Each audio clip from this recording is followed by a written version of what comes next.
ప్రభు వారికి ఏం లేదు, ఏం లేదండి, ధనం మీద కోరిక లేదు ఆయనకి, భార్య మీద కోరిక లేదు, పుత్రుడి మీద కోరిక లేదు. ఈ మూడు ఉంటే మానవుడికి ఉంటాయి ఉండవా చెప్పండి?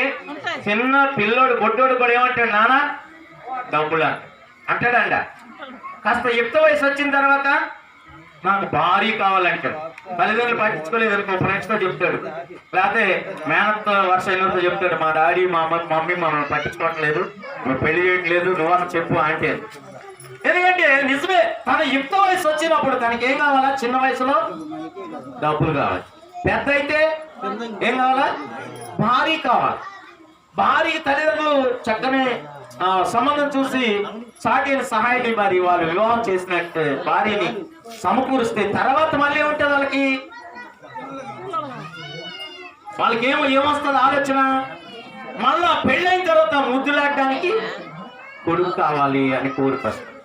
అంటే చూడండి, ధనం మీద కోరుకుంది, భార్య మీద కోరుకుంది, ధనం మీద పుత్రుడి మీద కోరుకుంది. అంటే ధనిష్ట అంటే ధనం మీద కోరిక, దారిష్ట అంటే భార్య మీద కోరిక, పుత్రిష్ట అంటే పుత్రుడి మీద కోరిక. ఈ మూడు కోరికలు ప్రతి మానవుడికి ఉంటాయండి. ఇలాంటి కోరికలు లేనటువంటి వాడు కావాలి. ఆయన పరిశుద్ధుడు. ఎవరున్నారు భూలోకంలో పరిశుద్ధులు? ఈ మూడు కోరికలు లేని వాళ్ళు ఎవరైనా ఉన్నారా? చూపించండి. ఎవరున్నారు? ఎవరు లేరు. కనుక ఆ మూడు కోరికలు లేనటువంటి మహాపరిశుద్ధుడు ఆయనే యేసయ్య. ఆమేన్. ఆయనే పరిశుద్ధుడు గనక, ఆయన సృష్టికర్త అయిన దేవుడు కనుక తన పోలికలు చేసుకున్న ప్రజల్ని రక్షించడానికి మరలా ఏం చేశాడు? ఆయన ఏం చేశాడు? సీమల్లో సీమ అయిపోయి ఆ ఏనుగు కాలు కింద పడిపోకుండా రక్షించినట్లుగా ఆయన డైరెక్ట్ గా దేవుని శక్తితో వస్తే, ఎందుకంటే ఒకసారి మానవుడు వచ్చాడు, ఆయన పుట్టి జన్మించి 33 సంవత్సరాలు భూలోకంలో సత్య సువార్తను ప్రకటించి అనేక అద్భుతాలు చేసి అనేకులు చనిపోయిన వారిని బ్రతికించి రోగులు స్వస్థపరిచి ఆయన ఏం చేయబడ్డాడు?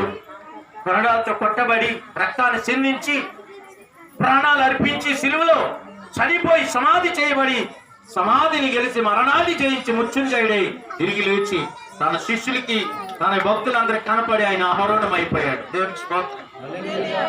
మరలా ఆయన చూడండి, ఆయన ఎందుకు వచ్చాడు భూలోకానికి అంటే మానవుడిగా చెడిపోయిన వారందరినీ పాపం నుంచి విడిపించడానికి. ఆమేన్.